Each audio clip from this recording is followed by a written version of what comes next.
ಸ್ನೇಹಿತರೆ, 3ನೇ ದಿನದ ವಿಜ್ಞಾನ ಆನ್ಲೈನ್ ತರಬೇತಿಗೆ ಎಲ್ಲರಿಗೂ ಸ್ವಾಗತ. ನನ್ನ ಹೆಸರು ಶ್ರೀಮತಿ ಅಫ್ರೋಜ್ ಸುಲ್ತಾನ. ನಾನು ವಿಜ್ಞಾನ ಶಿಕ್ಷಕಿಯಾಗಿ ಸರ್ಕಾರಿ ಪ್ರೌಢಶಾಲೆ KR ಮಾರ್ಕೆಟ್ ದಾವಣಗೆರೆ ಇಲ್ಲಿ ಕಾರ್ಯನಿರ್ವಹಿಸುತ್ತಿದ್ದೇನೆ.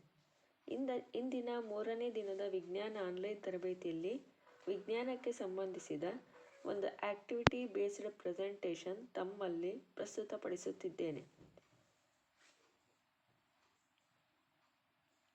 Activity topic is parthenocarpy in seedless fruit plants ಬಗ್ಗೆ ತಿಳಿಸುತ್ತಿದ್ದೇನೆ.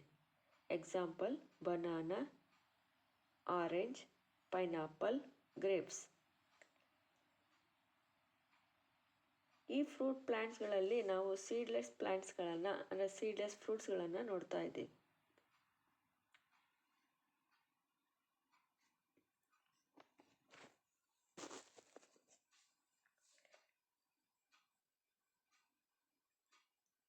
ಹಾಗಾದರೆ ಪಾರ್ಥೆನೋಕಾರ್ಪಿ ಇದರ ಅರ್ಥ ಏನು?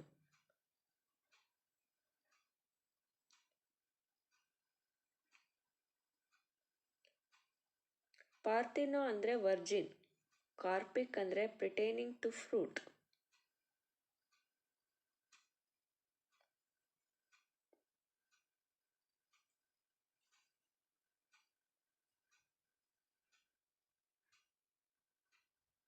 ಈ ಸ್ಲೈಡಲ್ಲಿ ನಿಮಗೆ ಕಾಣ್ತಾ ಇದೆ, ಒಂದು ಪೈನಾಪಲ್ ಇದೆ, ಇನ್ನೊಂದು ಆರೆಂಜ್ ಫ್ರೂಟ್ಸ್ ಇದೆ.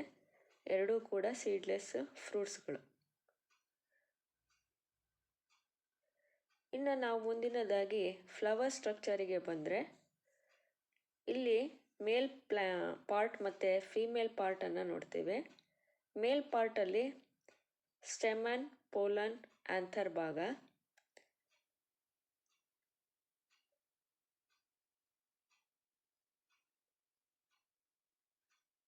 ಸೊ ಈ ಪೋಲನ್ ಭಾಗವನ್ನು ನಾವು ಹೆಚ್ಚಾಗಿ ಪಾಲಿನೇಷನಲ್ಲಿ ನಾವು ನೋಡ್ತಾ ಇದ್ದೀವಿ.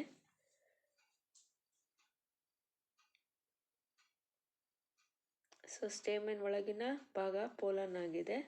ಇದು ಪಾಲಿನೇಷನಲ್ಲಿ ಪಾಲ್ಗೊಳ್ಳುತ್ತೆ. ಅದೇ ರೀತಿಯಾಗಿ ಫೀಮೇಲ್ ಪಾರ್ಟ್ ಓವ್ಯೂಲ್, ಪಿಸ್ಟಿಲ್ ಮತ್ತು ಸ್ಟಿಗ್ಮಾ 3 ಭಾಗಗಳನ್ನು ನೋಡ್ತಾ ಇದ್ದೇವೆ. ಪಾಲಿನೇಷನ್ ಅಥವಾ ಪರಾಗಸ್ಪರ್ಶ ಅಂದರೆ ಪೋಲನ್ ಆನ್ ಸ್ಟಿಗ್ಮಾ. ಈ ಪರಾಗ ಏನಿದೆ ಅದು ಸ್ಟಿಗ್ಮಾ ಮೇಲೆ ಬಿದ್ದಾಗ ಅದನ್ನು ನಾವು ಪರಾಗಸ್ಪರ್ಶ ಅಥವಾ ಪಾಲಿನೇಷನ್ ಅಂತ ಕರಿತೇವೆ.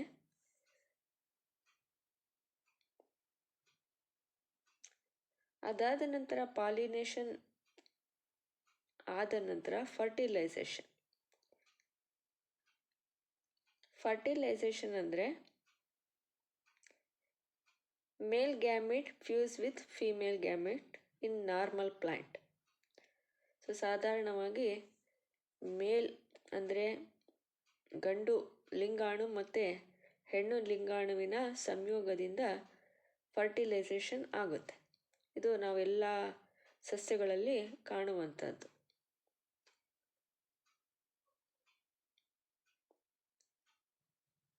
ಅದಾದ ನಂತರ ಫ್ರೂಟ್ ಫಾರ್ಮೇಷನ್ ಆಗುತ್ತೆ. ಆದರೆ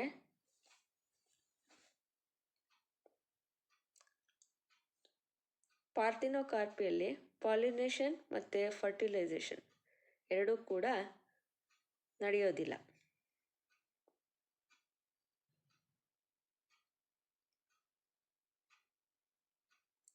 ಸೊ ಹಾಗಾದರೆ ಫ್ರೂಟ್ ಫಾರ್ಮೇಷನ್ ಹೇಗಾಗುತ್ತೆ?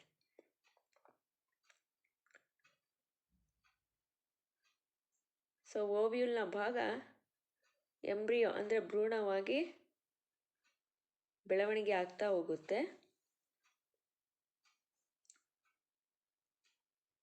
ಸೊ ಎಂಬ್ರಿಯೋ ಭ್ರೂಣದ ಭಾಗ ಬೆಳವಣಿಗೆ ಆಗಲಿಕ್ಕೆ ಅಲ್ಲಿ ಹಾರ್ಮೋನನ್ನು ಬಳಸಲಾಗುತ್ತೆ.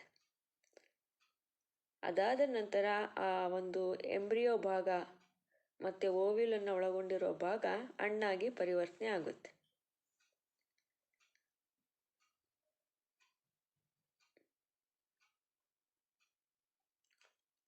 ಸೊ ಇನ್ನು ನಾವು ಉದಾಹರಣೆ ನೋಡ್ಬೋದು ಅಂದರೆ ಟೊಮ್ಯಾಟೊ ಪ್ಲ್ಯಾಂಟ್.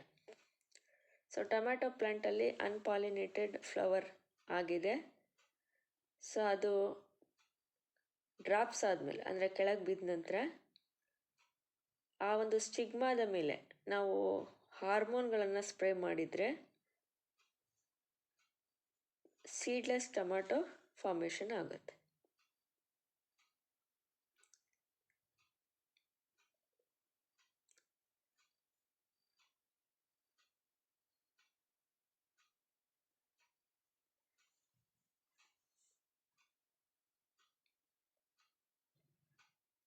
ಸೊ ಒಂದು ಪಾರ್ಥಿನೋಕಾರ್ಪಿಗೆ ಬಳಸುವಂಥ ಹಾರ್ಮೋನ್ಗಳನ್ನು ನಾವು ಫೈಟೋ ಹಾರ್ಮೋನ್ಸ್ ಅಂತ ಕರಿತೇವೆ. ಸೊ ಇದು ಅನ್ಪಾಲಿನೇಟೆಡ್ ಫ್ಲವರ್ ಮೇಲೆ ನಾವು ಸ್ಪ್ರೇ ಮಾಡುವಂಥದ್ದು. ಸೊ ಸ್ಲೈಡಲ್ಲಿ ನೀವು ಗಮನಿಸಿ. ಸೊ ಮೊದಲೇ ಕ್ಲಸ್ಟರ್ ಆಫ್ ಫ್ಲವರ್ಸ್ ಇದೆ, ಅನ್ಪಾಲಿನೇಟೆಡ್ ಫ್ಲವರ್ಸ್ ಇದೆ, ಡ್ರಾಪ್ಸ್ ಆಗಿದೆ, ನಂತರದಾಗಿ ಸ್ಪ್ರೇ ಆಗಿದೆ, ನಂತರದಾಗಿ ಫಾರ್ಮೇಷನ್ ಆಗಿದೆ. ಸೊ ಫೈಟೋ ಹಾರ್ಮೋನ್ಸಲ್ಲಿ ನಾವು 2 ಹಾರ್ಮೋನ್ಸ್ಗಳನ್ನು ಹೆಚ್ಚಾಗಿ ಬಳಸ್ತಾ ಇದ್ದೀವಿ ಕೆಮಿಕಲ್ ಮೂಲಕ. ಒಂದು ಇಂಡೋಲ್ ಅಸಿಟಿಕ್ ಆ್ಯಸಿಡ್, ಎರಡನೇದಾಗಿ auxins. So indole acetic acid ಕೃತಕವಾಗಿರುವಂಥದ್ದು.